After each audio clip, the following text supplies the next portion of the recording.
passer au fonds professionnel de capital d'investissement et donc on va saluer Monsieur Bertrand Janot. Voilà. Donc, Monsieur Janot, est-ce que vous pouvez vous présenter, s'il vous plaît? Bonjour à toutes, bonjour à tous. Alors, je ne vous vois pas, vous me voyez. Donc, moi, je suis conseiller en gestion de patrimoine depuis un peu plus de 10 ans maintenant. Et donc, voilà, donc à travers différentes offres, que ce soit aussi bien sur l'immobilier que sur le placement financier, j'aide mes clients à pouvoir se constituer du patrimoine, le transmettre, préparer leur retraite, protéger leur famille et bien évidemment économiser de l'impôt. D'accord. Et donc aujourd'hui, on va se voir pour un produit très spécifique que vous maîtrisez bien, qui est le fonds professionnel de capital investissement. Est-ce que vous pouvez nous expliquer un petit peu le contexte fiscal et de ce produit, s'il vous plaît? Alors, il s'agit d'un contexte vraiment qui est de rigueur, puisque c'est le contexte du report d'imposition des plus-values de cession dans le cadre du régime apport-cession, qui en effet touche 75 000 entrepreneurs qui veulent céder leur entreprise chaque année. Donc, il s'agit du 150, enfin de l'article 150 obiter du Code général des impôts, qui en effet va permettre d'avoir ce report de plus-value. Alors, est-ce qu'il est important de revenir sur le montage? Oui, on peut refaire une approche succincte. Nous expliquer le contexte, c'est important, je pense, quand même. Donc, en fait, il faut que l'entrepreneur, dans les 3 ans, donc, il ait apporté ses titres donc, à une holding. Et donc, si en effet, dans les 3 ans de la détention des titres, il n'a pas réinvesti au moins 60% du produit de cession dans un véhicule éligible à cet article, 150 obiter, il aura des plus-values de cession qui sont donc en effet fiscalisées soit à 30% du PFU ou soit le barème de l'impôt majoré des prélèvements sociaux. Ok, super. Donc là, voilà, donc ça c'est le produit en lui-même. Donc je vais vous laisser nous le présenter. Oui. Alors moi, je distribue aujourd'hui un véhicule qui s'appelle la FCPI Next Stage Capital Entrepreneur, qui aujourd'hui donne de grandes satisfactions du fait qu'il y a eu un fonds qui l'a précédé, qui a donné de très bons rendements. Donc c'est FCPI Next Stage Capital Entrepreneur. Donc c'est un portefeuille, elle est basée sur un portefeuille diversifié de 10 à 20 entreprises de taille moyenne. Le 150 obiter impose que, en effet, ce soit une allocation de 75% en non-coté éligible, parce que forcément, ces entreprises représentent le non-coté. Et donc, l'autre partie de l'allocation, c'est des PME cotées. Les critères d'investissement de celles-ci, c'est des entreprises qui génèrent un chiffre d'affaires entre 5 à 500 millions d'euros. Elles sont en capacité de devenir des leaders sur leur marché. Elles ont un business model éprouvé et elles ont atteint leur seuil de rentabilité. Voilà, elles sont sélectionnées parmi les pépites de nos terroirs pour réussir la relance économique et la révolution industrielle. Voilà, qu'est-ce que je peux vous dire? En fait, ce fonds, il est sur une durée de 7 ans, prorogeable 3 fois 1 an, en effet, puisque, alors on verra, je pense, dans la slide suivante, la chronologie d'investissement. Et bien évidemment, voilà. Donc, on peut passer au slide suivant. Oui, et moi, on a quand même une question, enfin, j'ai une question. C'est quelles sont la nature des investissements qui sont réalisés? Comment ça se passe un petit peu? Est-ce qu'il y a une sélection qui est faite? Oui, il y a une sélection rigoureuse.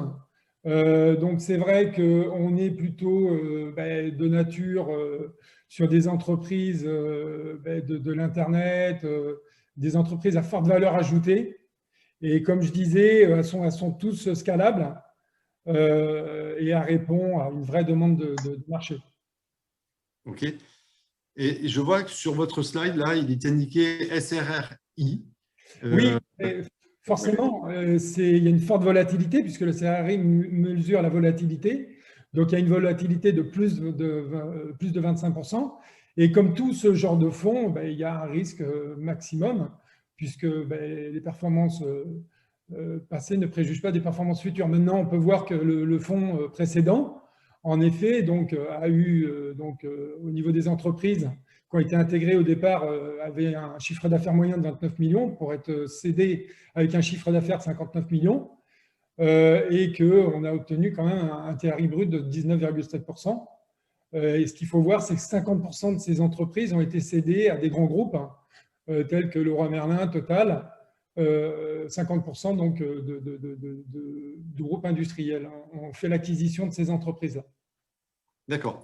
Donc, ce que vous voulez nous dire, c'est qu'au-delà de l'exonération de plus-value, enfin, plus exactement, au-delà de la problématique du paiement de la plus-value, il y a un réel gain et une rentabilité sur le produit. Exactement. Il n'y a pas que les 30% de report de fiscalité. D'accord. Et quelle est la fiscalité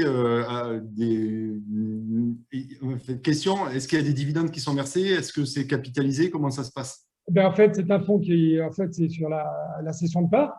Donc, le fonds va collecter pendant une période. Donc, en l'occurrence, ce fonds va collecter jusqu'au 25 novembre donc de cette année, ou un maximum de 40 millions de souscriptions, et va commencer à libérer les parts donc, en 2026. Et à ce moment-là, il y aura donc sur les plus-values une exonération pour les personnes physiques de l'impôt sur le revenu. Pour les personnes morales, donc comme on est dans le cadre d'une holding IS, on aura à 15%, c'est-à-dire une minoration de l'IS. Ok, super. Donc, voilà, là, vous nous avez fait un slide récapitulatif des points forts de votre produit.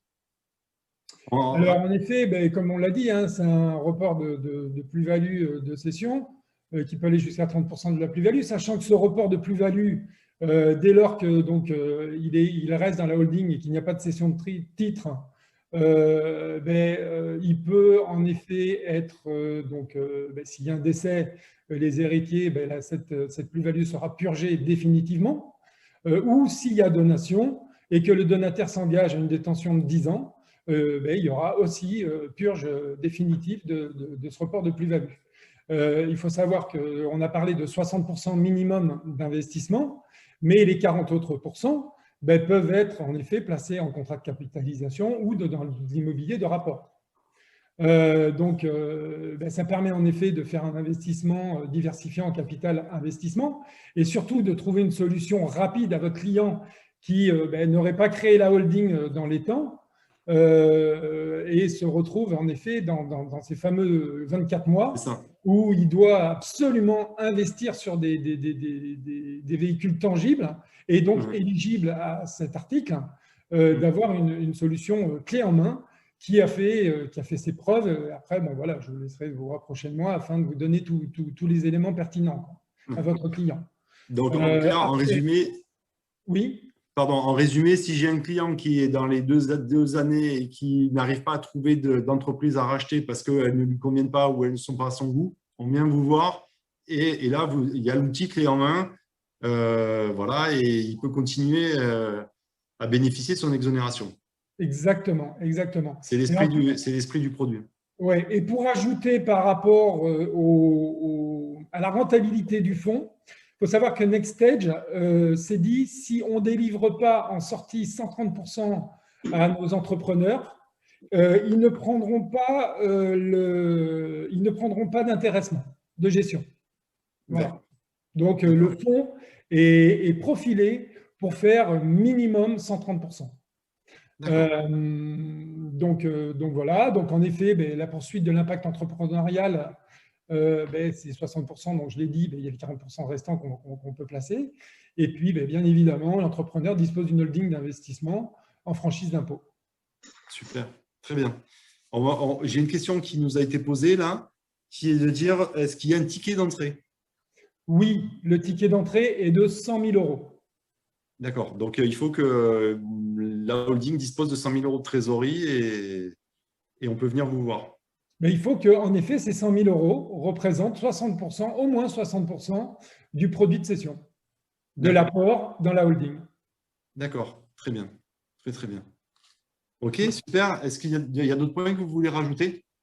Non, non, j'espère que j'ai été assez clair parce que c'est un sujet qui est assez complexe Ouais, c'est ça. et qui en plus est vraiment intéressant. Monsieur Deroin a fait la passerelle sur les héritages, enfin sur les successions. Et c'est vrai qu'il est totalement couplable avec le pacte Dutreil sous certaines conditions.